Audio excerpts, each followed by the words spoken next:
we all, like I said, kind of touched on it. When we talk about suicide prevention, right?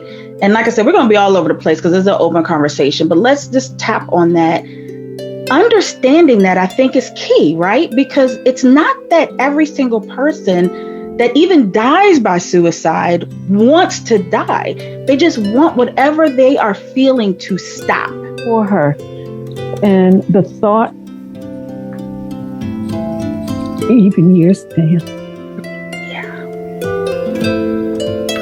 I'm so sorry. No. In fact, 30 minutes could have made a difference in her beautiful life. Wow. So I just want everybody to take, when you say this is it, take 30 more minutes. If you can spare 30 more minutes, life could be different. Wow. Wow. I'm sorry. No, please don't even apologize. This is the pain that this topic is a painful topic. Many of us have been touched in one way or the other. So I appreciate you being real and being transparent. As Amber put in the chat, it's I want to make sure there's strength and vulnerability. Exactly. Yes. Wow. So, thank you. It was so long ago, but it resonates because it was such a young life, just like the life that these last 2 lives that have been lost. They will talk with you. They will talk with you. If you are in a situation where you just can't find that rainbow in your life, that person to connect with, call the suicide hotline. These are human beings that are at the other end, and they will talk with you as long as they need to help you get through.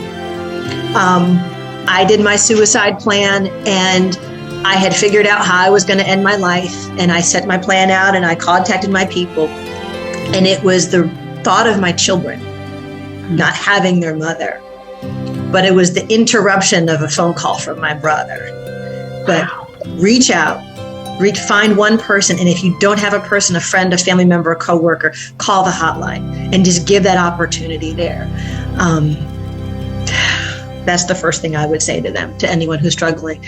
It doesn't matter what you look like, how successful people think you are. I had it all too, and I was supposed to be perfect, and that kept me from seeking help because I was ashamed of, you were given all this opportunity. After this, you just have to keep going and keep striving, and to know that your life is so much bigger than yourself, so that your sister, so that your daughter, so that someone that God will allow you to encounter can receive their victory because you have received yours. But you can only receive it if you choose to show up. So no matter how hard it is, just keep going.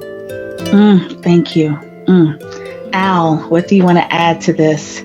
Experience auditory hallucinations. So every single day of my waking, dealing with postpartum depression because I didn't want to necessarily be a mom at my age. When I had my daughter, and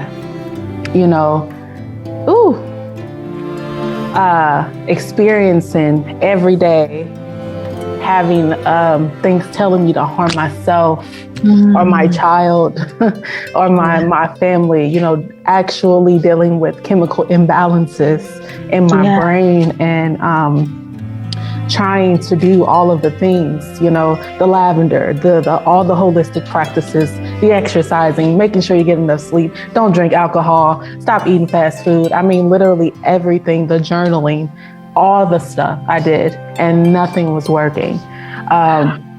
Until it got to a point where I was literally, I called my best friend at 3 a.m. and I said, if you don't come get me now, you won't.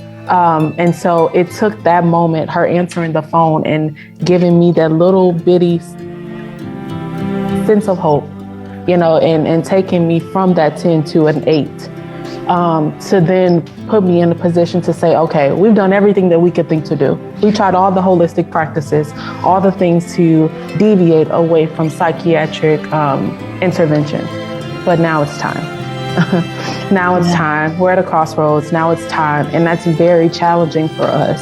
And when I say us, I mean the minority. It's challenging for us to sit across from a doctor, tell me. And I knew that I had the responsibility to handle certain events or certain actions that came my way. I felt so much more empowered.